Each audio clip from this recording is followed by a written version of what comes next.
Welcome everyone to Almost Cancelled. I'm Peter, and today I'm going to be talking about WandaVision Season 1, Episode 9. It's called the series finale.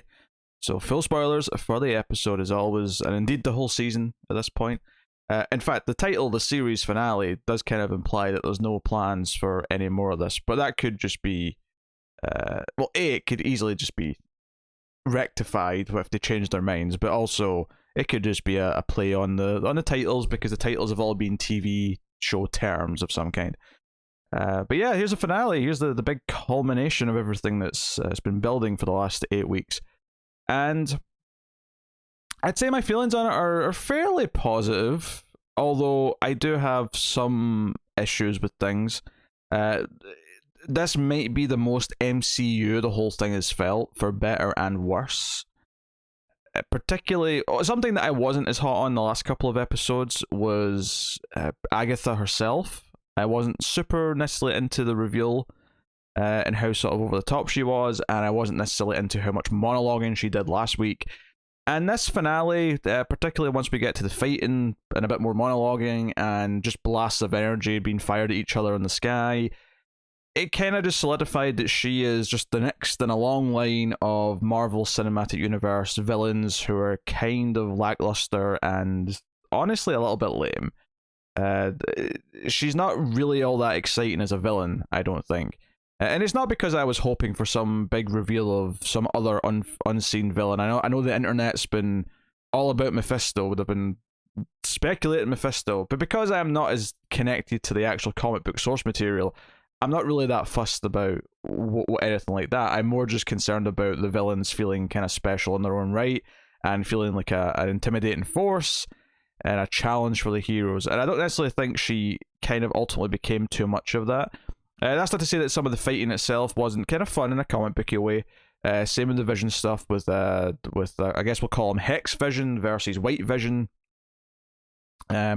Honestly, though, where the strengths of this finale came were more the emotional beats for the characters, Wanda in particular, and how her story wraps up and possibly is teasing to go forward. But honestly, the best scene of the episode might be her saying goodbye to Vision, to Hex Vision, when she takes him home with the kids and put the kids to bed, effectively, saying goodbye to them too.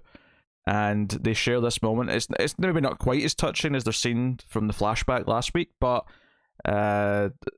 Vision essentially saying, we've said goodbye before, so, and her responding with, so we'll say hello again, was actually kind of a sweet moment. And I think maybe that's where the true strength of this show has been. And because so much of the early episodes, the sitcom episodes, were built around that emotion, I think that combined with the mystery of what's going on maybe made them a little bit more exciting than perhaps the ending itself is.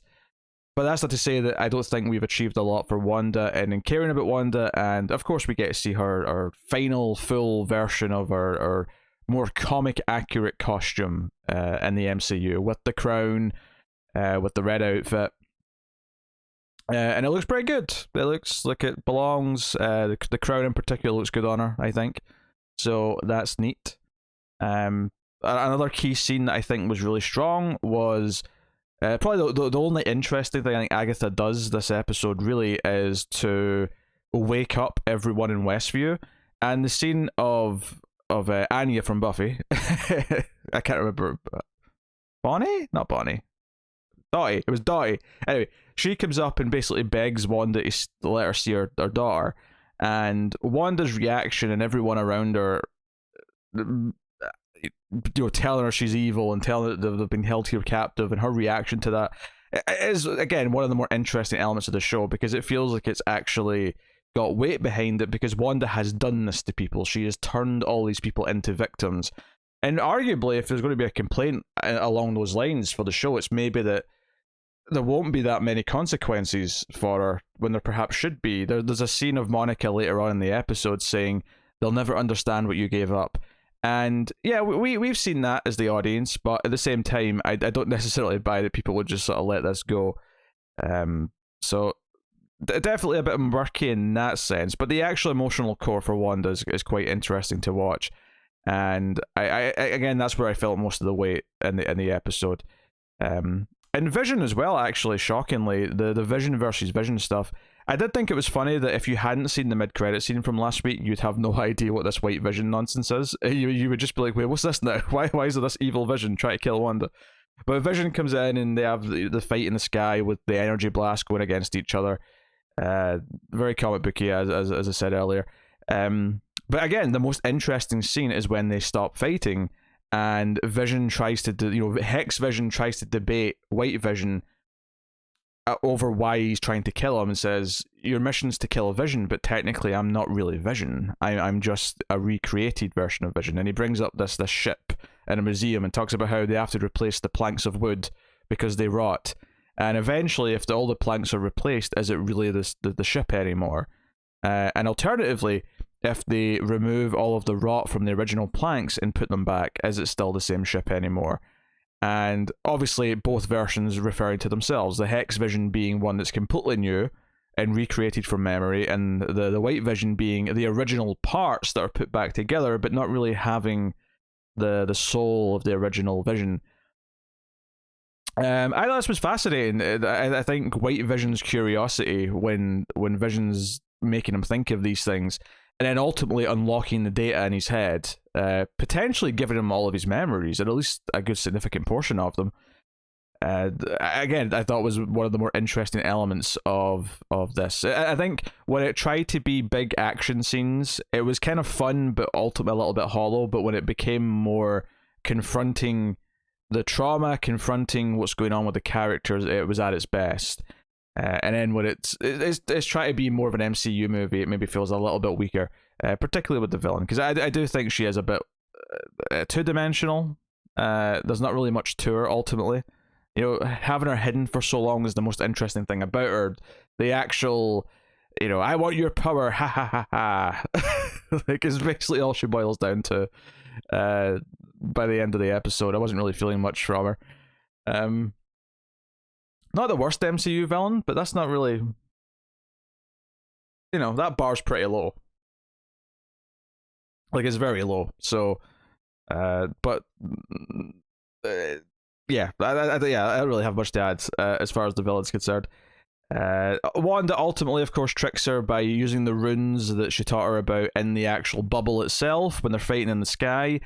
And then Wanda goes full supernova Scarlet Witch and forms her costume and takes all of Agatha's powers and traps her. Presumably, even though the bubble is destroyed and like completely implodes gradually as she's saying goodbye to the others, I imagine from what she says, where she's going to be this neighbor forever, that there's a little teeny tiny bubble with just Agatha for her to play out this, which is actually very sinister in a lot of ways.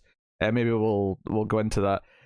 Of course, Agatha does mention the book as the Darkhold, which was on Agents of S.H.I.E.L.D., although this appears not to be really connected to that in any way.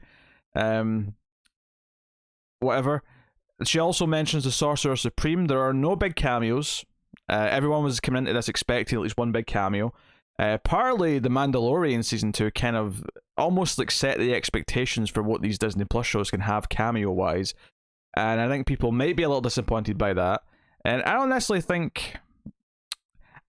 It's both fair and unfair, because on the one hand, I do think the show should be able to stand on its own. And it is actually a very kind of like self-contained ending that, while I think some of the elements are a little bit rushed, it does kind of wrap everything up and kind of finishes telling the story that it's telling for Wanda and leaves her in this new status quo for when she's probably going to appear in Doctor Strange 2. I think Doctor Strange was the most likely of the cameos. Instead, he just gets mentioned, and obviously it's leaning heavily into the magic side of things. Agatha says Wanda's going to be the killer of everyone. She's going to cause the apocalypse. Maybe this will be a large deal for season 2, but for Doctor Strange 2, which is interesting enough. I do think there's a couple of things that I don't love. So I think something that people will be disappointed in, and I do think this is a fair disappointment, is that Quicksilver turned out to be just kind of a joke and a cop-out. And the funny thing is I didn't need them to directly talk about the Marvel or the Fox X-Men. I didn't need them to actually reference it directly. It became pretty clear in the episode after he first appeared that they weren't going to get too direct with it, and that was fine. All they really had to do is have him disappear and just leave it be completely ambiguous as to whether he was, Agatha got it wrong because she looked at the wrong universe, and we could have just like believed that if we wanted to. It could have been, completely left open. Instead, they went out of their way to confirm that that's not the case and that he's just some random dude, with a really silly name, Boner, Ralph Boner.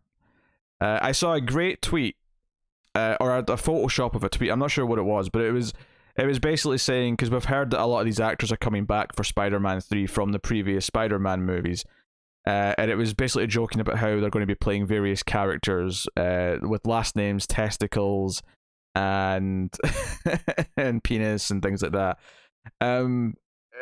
Yeah, this was kind of really just kind of underwhelming, and like, when Monica, because he's got Monica trapped where he quote unquote lives, and she finds out who he is, and when she says his name, and it just kind of becomes clear that he's a random dude that's got like a magical like necklace around his neck. It's just kind of like, oh, okay, I guess, okay.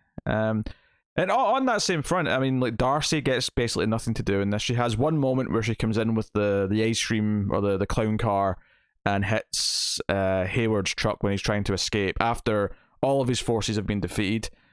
His inclusion as well is not even that exciting, I would say, in this finale. There's almost too much to deal with like Agatha and Wanda, themselves, to really give him much. Ultimately, the big thing for him is that he actually tries to shoot the kids, because the kids are left to deal with the military with their powers. And there's a couple of nice moments with the family all together again before that, but they use their powers to disarm all the soldiers, and then Hayward just comes out and tries to shoot the kids. They didn't really need saving. Monica swoops in and stops the bullets, but misses one, which one of the kids stops anyway. So she's like, oh hey, you've got some tricks too. I guess I didn't need to almost risk my life to save you. But as is what it is. Like I say, the emotional beats are definitely the thing that stick, and there's two credit scenes. It's worth mentioning if you've not watched this yet, or if you've watched it but didn't see the final end credit scene because you thought maybe it's just the mid one like there was the last couple of weeks. So the mid one is Monica's tease for where she's going, possibly in Eternals or maybe just Captain Marvel 2. It could be either, really. But there's an agent who has to see her. Turns out to be a Skrull. Mentions a friend of her mother's. I initially thought Nick Fury based on Captain Marvel, but it could also just be the main Skrull from Captain Marvel and Spider-Man 2. So it could be that dude too. But either way, she's heading off to space, and that's fine. Neat post-credit scene just to say where she's going. And then the other one, which I thought at first was very Incredible Hulk, with Wanda living in a cabin somewhere away from the world. But then it turns out the Wanda that's sitting outside in the porch drinking a cup of coffee is actually just like a visual, just a spell or whatever, a disguise.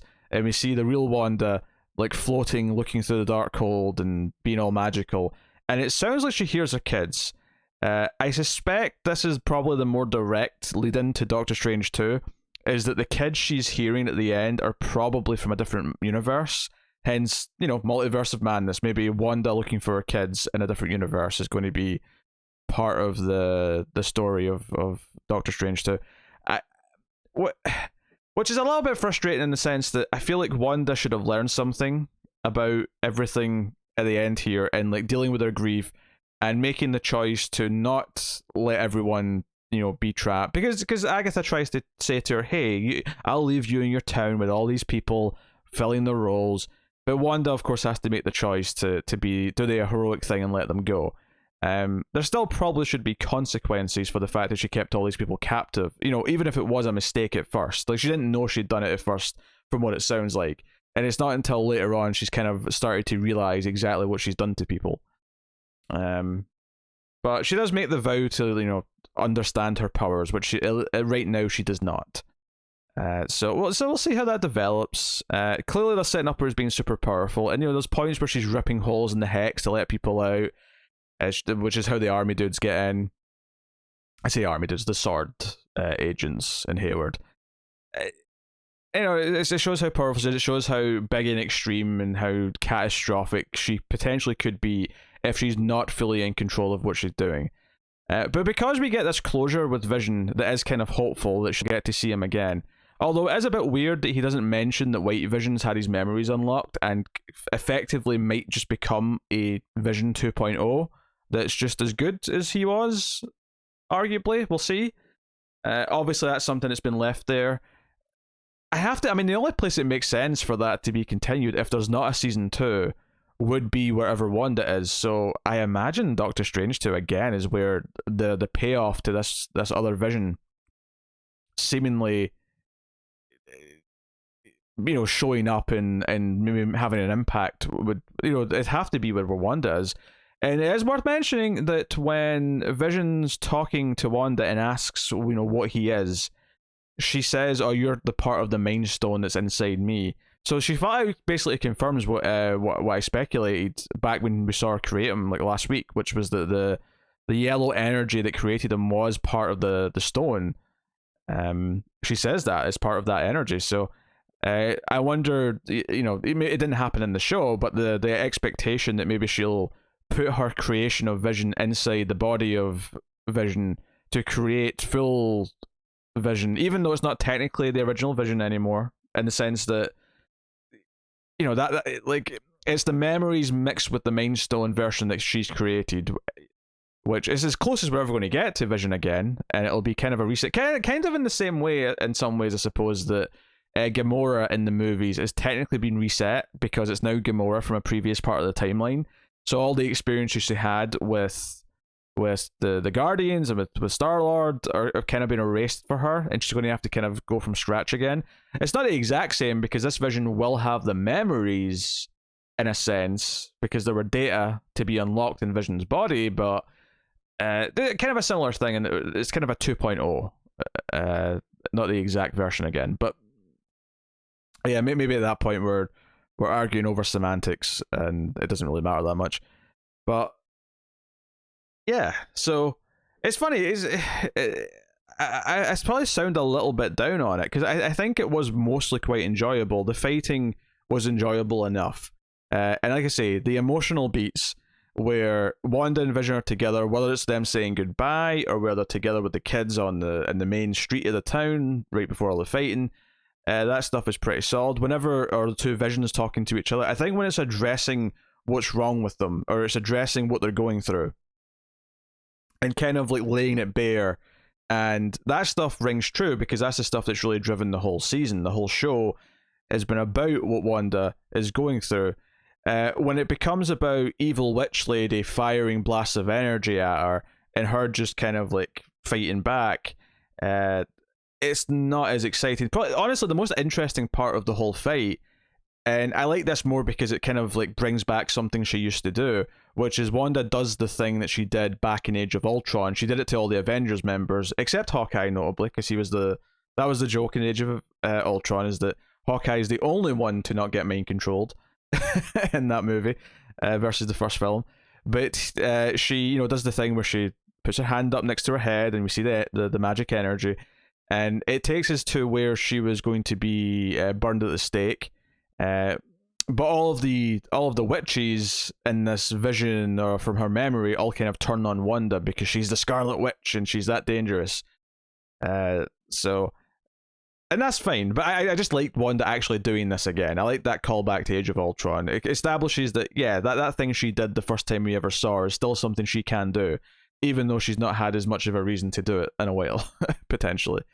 But it does kind of thematically tie into that. Like the idea of making someone think they're somewhere or someone else or something else is happening, so they change how they're acting accordingly. That does kind of fit into the whole idea of Westview and what she's done to everyone. It's just a grander scale in a lot of ways.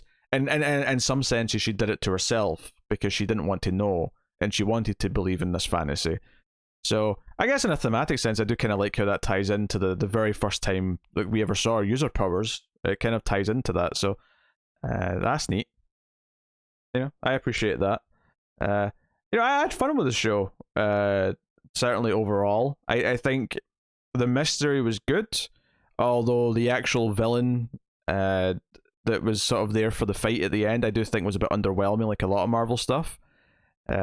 Which is funny because comparing this to an MCU movie, I think a lot of MCU movies fall into this for me, where the third act is kind of the weakest part because it just becomes a bit more generic. And I think this did the same thing almost. And where they kind of get through it is one, in some cases, obviously the action could just be that good, but it's because the emotional through line actually has some impact and has some payoff. And if ultimately the story of this show was for Wanda to accept what she'd lost and sort of like give up on the fantasy because it's hurting other people, those beats are there. I wish they'd actually even just revolved around them a bit more. Honestly, like a final episode of this Vision and Monica and whoever else trying to break through to her and have her ultimately give it up anyway might have been more satisfying than having like a generic villain for her to fire energy blasts at. But it is what it is. But I want to make it clear because I know a lot of people are going to be disappointed because they sort of like theorized a lot of things that didn't come true because there wasn't some huge cameo or whatever else. And I want to make it clear that any disappointment that there is here, for me at least, isn't really about things that I predicted happening and not happening. Because I think that is something that people do fall into, is that when their theories aren't correct, it's not interesting to them. I think any sort of things I've critiqued here, I hope I have made it clear why I think they're just problems in a normal way and why they're a little bit, maybe a bit more generic or maybe a bit unsatisfying in a more traditional sense, rather than because, oh, this crazy idea I had for how everything's going to tie together isn't what they did, so therefore I'm unsatisfied. That's not the case. But luckily, I would say that the characters and their drama landing is the most important thing for almost any piece of writing and storytelling. So the fact that that's the part that it does get right is good. And is a best case scenario. And well, I mean, the best case scenario is that absolutely everything is perfect, but you know what I mean. If the one element is going to be nailed, that should the one element that should be nailed. But yeah, so cool. That's the WandaVision finale. Good show. A very interesting first show in this Disney Plus era of the MCU. I'm very curious to see how Falcon and Winter Soldier do things, because it feels like it's going to be a much more normal Marvel thing from the get-go. So maybe they have bigger things to like kind of surprise us with at the end in that case. I wouldn't expect it necessarily, because it might just lead to disappointment. But yeah, in fact, on the disappointment thing, I saw the director of the show talk about how he was expecting a lot of people to be disappointed because of the theories that everyone's been having. And I do think that's an interesting talking point about how people these days, because theories happen and because people do speculate so much, the story that was set out to be told almost doesn't stand a chance once people start to do all these things. I think there's an interesting debate to be had there, and how this, like, I think those if people are disappointed because the big theories they had aren't what things turned out to be, that's the sort of thing that in time, like, time will heal that. You know, people won't care as much in a couple of years' time when they go back and watch it again. People who watch it for the first time in a few years when they can binge the whole thing won't be aware of all the discussion, and they'll just take it for what it is. So separating those kind of disappointments, which for the most part I don't think I fall too victim to. People may disagree with that, but I don't think I do in general. But separating that from actual critiques of, oh, here's things that I just don't think work based on what the story's done, or here's some things, and in this case it's probably much more that it turns a bit more generic Marvel-y towards the end, and the villain's kind of lame. So hey ho. But there you go. There's my thoughts on the WandaVision finale. I mean, I don't even know if Connor's going to bother trying Falcon and Winter Soldier. He's basically just done with the MCU at this point. So probably just be me in a couple of weeks' time. But looking forward to it, and hopefully it turns out to be fun. And I think it's only 6 episodes, so hopefully that means the episodes are a bit meatier than this was. Maybe they'll actually be like full hours instead of anything. At its shortest, without the 7 minutes of like credits, which is quite a big chunk. This was at its shortest only like 22 minutes. I think episode 2 boiled down to about 22 minutes. This episode was the longest one. It was 49 minutes, 50 minutes, give or take, with credits. Without the credits, you're looking at 43 minutes. It's a bit hard to judge though, because obviously you've got those mid-credit and post-credit scenes that technically cut into the credit time, but so at its absolute longest, this was a network drama in the finale, but that was the longest episode, so we'll see how Falcon and Winter Soldier measures up. And it's not that the length of the episodes is that important, really, but there's a point where it does feel a little bit like you're only getting a small part of a buffet if it's too short. And maybe a couple of them did feel that way in some ways, but probably a very easy binge show to do now, now that it's done. So yeah, so let me know what you thought of the season and the finale in the comments below. Please do like and subscribe, all those things. It helps out a lot on YouTube. It is what dictates success on YouTube, and YouTube will share us out to more people, so please do hit those buttons. You can support us financially over at patreon.com/MailFuzzTV for as little as $1 per month and help keep all the content coming. But otherwise, that is me. Catch us on Twitter at mailed_fuzz for channel updates on the old Twitters. But that is me. So thank you once again for watching or listening. I always appreciate it. Keep watching TV. Have you got any vanilla?